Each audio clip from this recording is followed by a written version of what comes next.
Alright, good morning. We're gonna make chili con carne. We're gonna try to do it as fast as we can.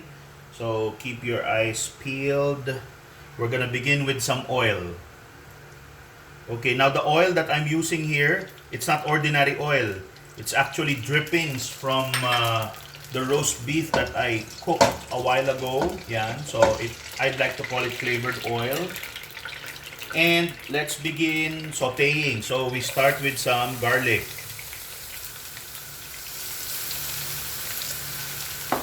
And then after you do your garlic, you follow it with some onions.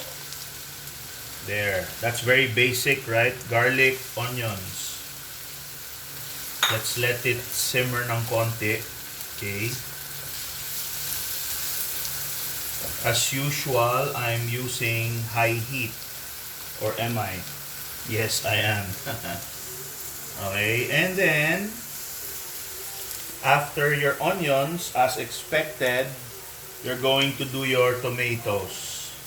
Be generous with the tomatoes kasi chili con carne is a tomato-based bean dish. So later on, in fact, we're gonna add some tomato sauce to it. So there. Okay. And then we're gonna add jalapeno peppers. There. I like to add them in advance so that I have I have some flavor. I don't want to top it with it lang, no? I want it to mix with the other ingredients. Okay? So those of you who are curious how I get my jalapenos, there. I use this one, La Costeña. Alright? They're pickled jalapeno peppers. Alright? There. So we'll give it a little mix just to make sure that all the flavors are infused. Okay? Kasi when you introduce some heat to it, there's some magic that happens eh. So that's why I'm infusing some, I'm introducing some heat to it. Yan. Kasi iba yung flavor niya pag from the bottle lang and as opposed to when you actually heat it. Right? So we've got that one there, and then I'm going to use some pickled onions. As you notice, I like to use some bottled stuff, right? So this one is from Molinera. They're cocktail onions. They're smaller. I know I put onions na there, but syempre, you wanna delight your guests with a little surprise. And these onions actually are, they're miniature and they have a certain flavor to it. Medyo sour ng konti. So, really helps out in the, in the offset of the flavors here because you've got salt and a bit of spice already.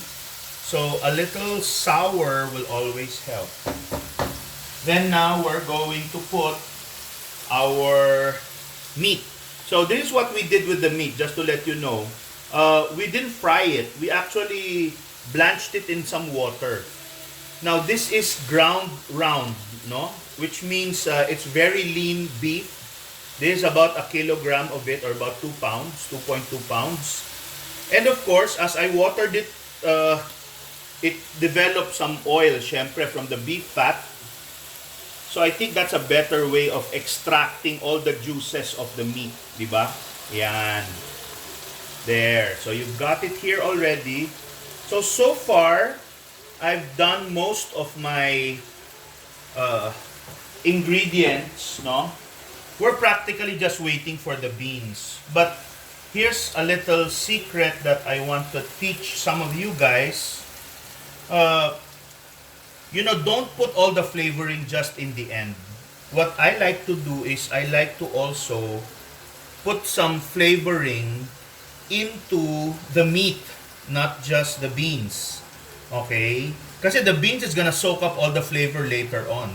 So I want to make sure that everything tastes good. So for that, I'm going to take, and this is what I use. This is no secret. I use McCormick Chili Con Carne powder. Alright? So I use it basically like this. I use it dry at the start, and I'm gonna add my water later na lang.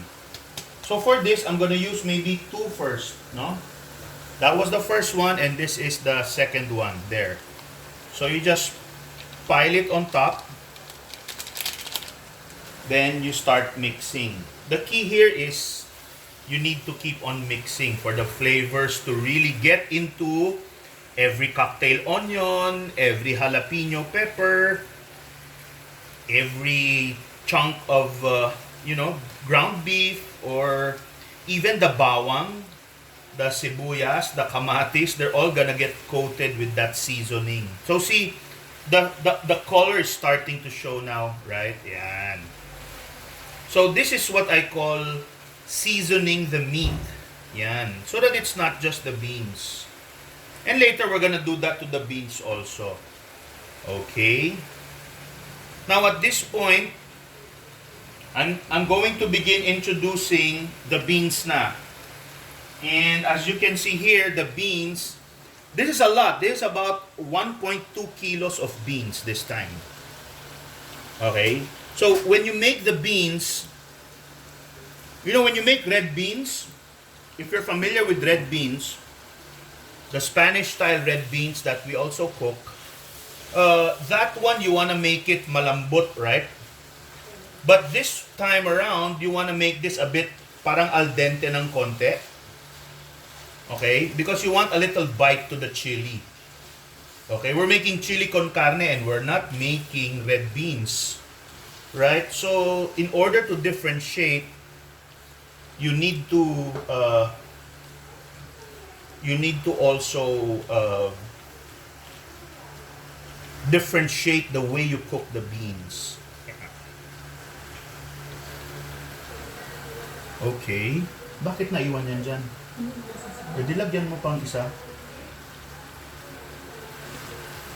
So yeah, this is basically a live YouTube. So you see me arguing while I'm doing this because sometimes, you have to make bantay everything if you want everything to be perfect, right? So, but sabi nga nila, if you want something done properly, you need to do it yourself. So most of the time, I need to do it myself. Yan. Okay. So now you see it's a lot of beans, it's a lot of meat, right? So while we're here, we're going to pour the rest of the powder. There. I actually use 4. And then I'm going to leave the last one later for taste if I need it pa. Okay. Now, I still have more beans. This one, right? So I'm going to put it right there. Hope it doesn't overflow. I'm going to mix just to make sure that each bean has that flavor. Okay? Yan. And then, don't worry if you think it's too dry because I'm not yet done. But we're almost done actually. So this is just basically coating the whole thing, everything, including the beans, with that flavor. Alright, looks really good.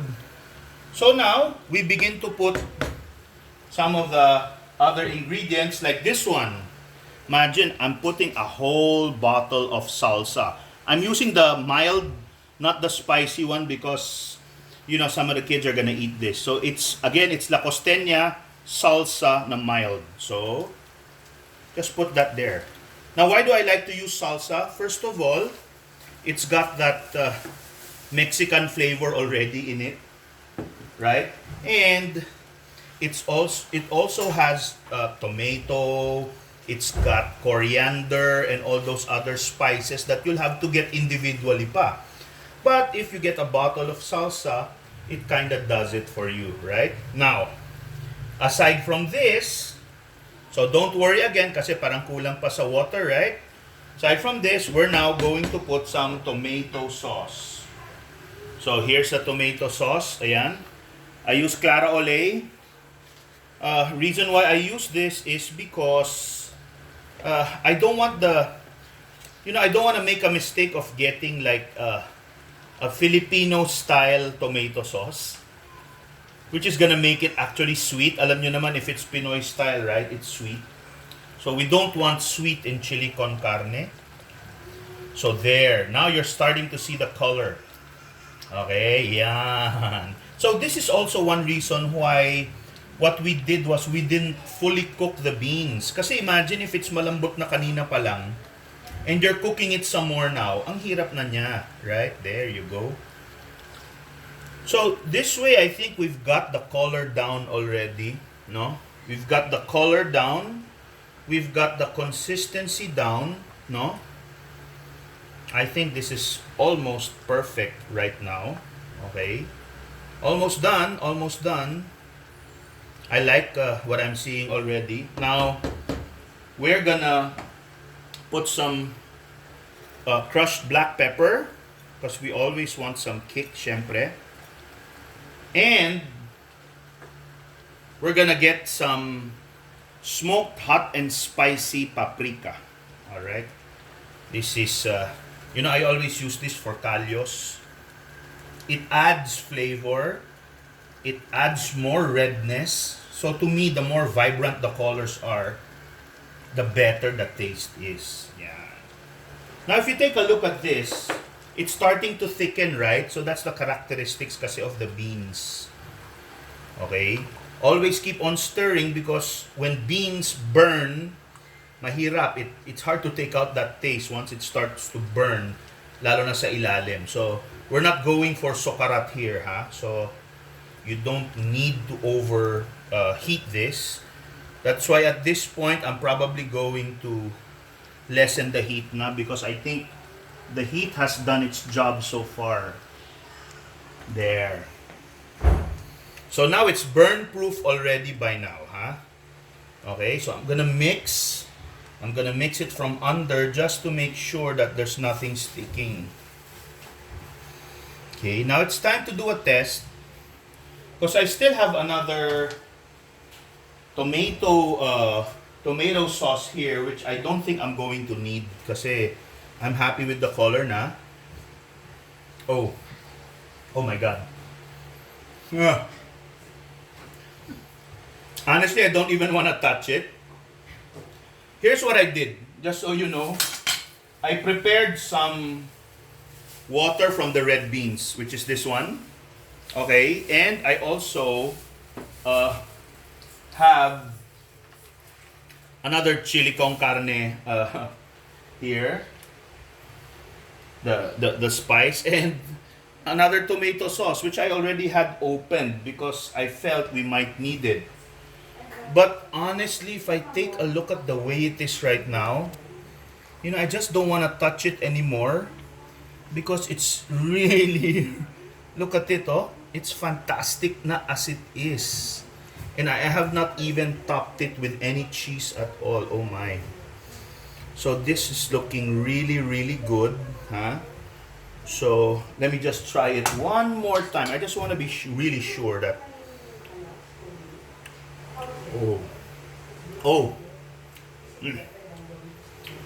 I'm not gonna touch it na. I could have touched it. I could have added more water. I could have added more stuff para mas marami. But I'm not going for quantity, so I won't touch. But you know what? I need to use this. This is the first time I saw it. It's actually Tex-Mex, no? It's cheese for cooking, baking, pizzas, and sandwiches. But here's what it says, oh. Well, of course, it melts deliciously with added spices for that extra kick. Ibig sabihin, it's got all of these other stuff in here. It's got more chili, it's got more, other stuff that, I can't really read right now, but yan. Anyway, it's got all this seasoning there. You can see it, right? Okay, so I'm just gonna, take some. But first, I'm gonna taste it. I need to know. Yeah, that's a real value add. But the problem is, it's a little, it's not so dry. So, it's a little moist, but we'll see. I'm gonna try to loosen it up, oh.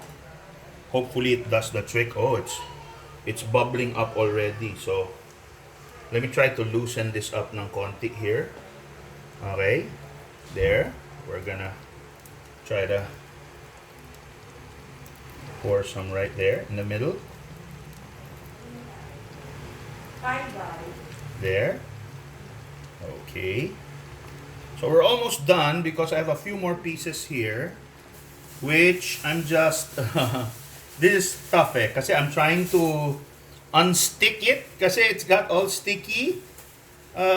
I'm not sure if it's the ref or what. I don't know who to blame, but ayan, I'm gonna there.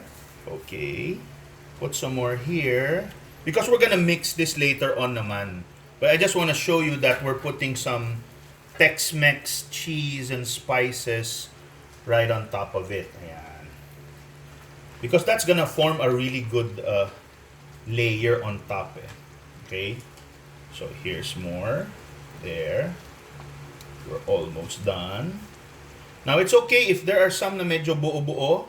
It's like a gift to the one that discovers it. Yan, like that one. They're gonna go, that was a good one. Ano yun, right? I like doing those things. I call them jewels, actually. So, there. Now, I'm gonna try to give it a bit of a mix. Just to make sure that all that cheese melts into it. Okay, ayan. Wow, look, it really melts, oh. Okay, now, time to give it that rock Dowden mix. There.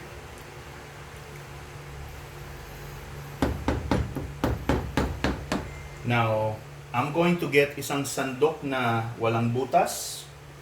See, I'm translating. That's my way of asking for stuff. Right? And we're gonna see. Maybe Cheska can take there, huh? Or I'm gonna get it from the other side. Oh, shoosh!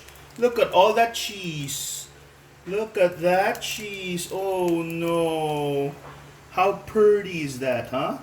Do you see that? Oh, we're gonna edit this stuff later, and I'm just gonna get that one. Oh, can you do that, Cheska, right? Yeah. You edit it later, just get that stuff, and the rest is not important na, cause wow, this is so gold. Sorry guys, I won't be able to send too much to you, because I'm sure this is going to be ubos, just like the roast beef. But we'll see. Kanina I was hoping I could get some extra roast beef for my sandwiches, pero mukhang ubos. Ay, konyo. That was good. So, with that, I want to say goodbye. Now you can take my video, Cheska. I want to say thank you for watching. And if you want more recipes, just send me a private message or whatever it is. Okay? So that's it. And have a good Sunday. Bye.